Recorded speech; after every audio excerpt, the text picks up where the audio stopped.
እግዚአብሔር ሰውን ለማዳን ለምን ሰው ይሆን ሌላ የማዳኛ መንገድ ለምን አልመረጠ? በጣም ጥሩ ጥያቄ። አሁን የለበስከው ጃኬት ጥቁር ነው። ለምን ነው ነጭ ያልመረጠ? ስለተስማማኝ ነው፣ ስለፈለኩት። አንተ ስለፈለክ መልሱ አለቀየ።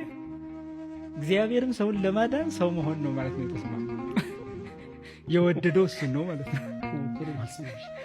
አሁን መሰረታዊ ሰው የማይረዳው ነገር ምንድነው? እግዚአብሔር ለምንድን ነው ይሄን የመረጠው? ይህ ማለት ለምንድን ነው ታዲያ ዓለምን የፈጠረው? ራሱ ስለወደደ አይደል? የፈጠረውን ዓለም ለማዳን ደግሞ ሌላ መንገድ ነው የቀየሰው።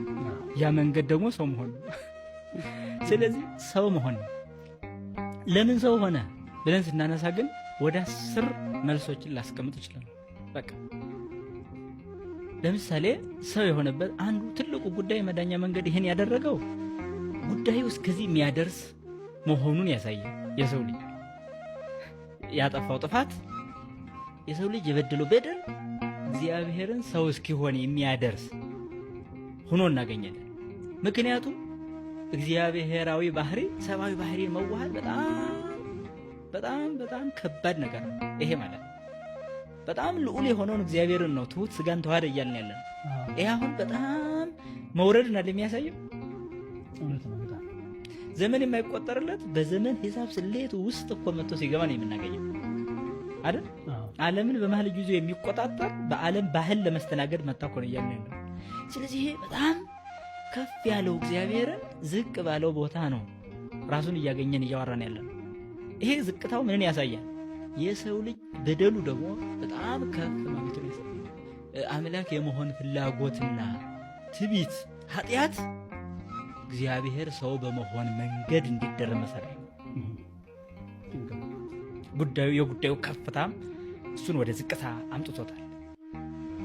ምክንያቱም በመጀመሪያዎቹ ተፈጠሩ መላእክት ላይ የነበረው ትልቁ ኃጢአት ትዕቢት ነበረ፣ የዲያብሎስ ማለት ነው። ስለዚህ ሳጥናኤል አምላክ እኔ ነኝ በሚል ስሜትና ትዕቢት ነበረው። በዛ ሐሰት ዓለምን ወይም ዓለም መላእክትን ያሸበረው። ይሄንን ለማዳን መልአክ አልሆነ። አዳምም ተመሳሳይ ሐሳብ ውስጥ ነው የገባው። እግዚአብሔር ትሆናላችሁ የሚለውን ስብከት አዎ ብሎ በመቀበል ነበር የተሳሳተው። ስለዚህ ልሁን የሚል ስሜት ነበረ ማለት ነው አምላክ ለመሆን። ከዛኛው ስሜት ጋር ተመሳሳይ ነው፣ ትዕቢት ነው። ሊቁ ዮሐንስ አፈወርቅ ፍቅረ ሲመትሰ ደዌ ሰይጣናዊት ብሎ የሚጠራት ለዛ የበላይ ለመሆን የሚፈልግ ህሊና ወይም ሹመት ወዳድነት ሰይጣናዊ ደዌ ነው ይላል። በአእምሮ ውስጥ ከፍ ብዬ እታይ ዘንድ ፈልጋለሁ የሚለው የበላይነት ስሜት፣ የሹመት ፍቅር ከሰይጣን የተገኘ በሽታ እንደሆነ ይገልጻል ማለት ነው። ስለዚህ አዳምና ሔዋንም በዚህ በሽታ ነው የተለከፉት። ይሁን እንግዲህ በዚህ በሽታ ነው የተለከፉት።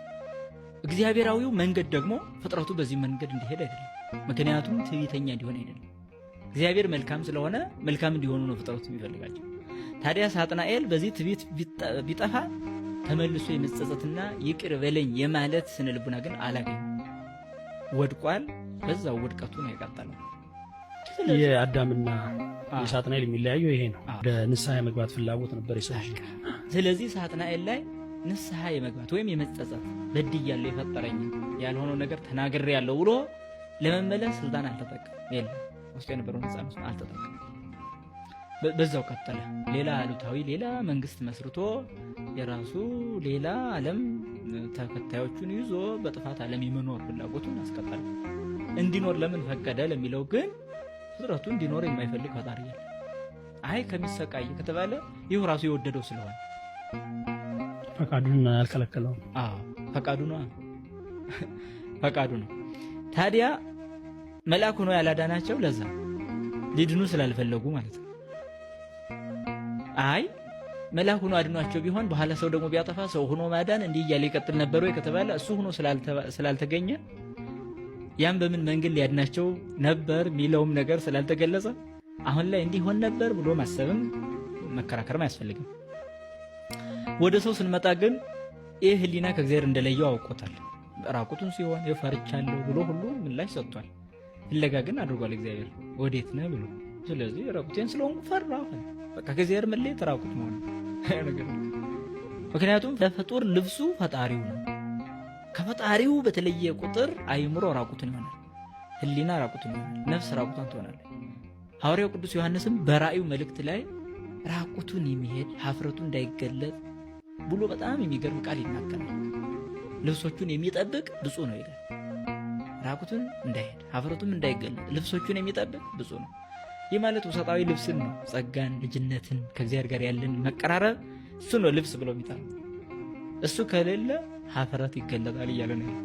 በኋላ ስለሚሆነው ሀፍረት ራቁትነት ነው የሚናገረው እና የሰው ልጅ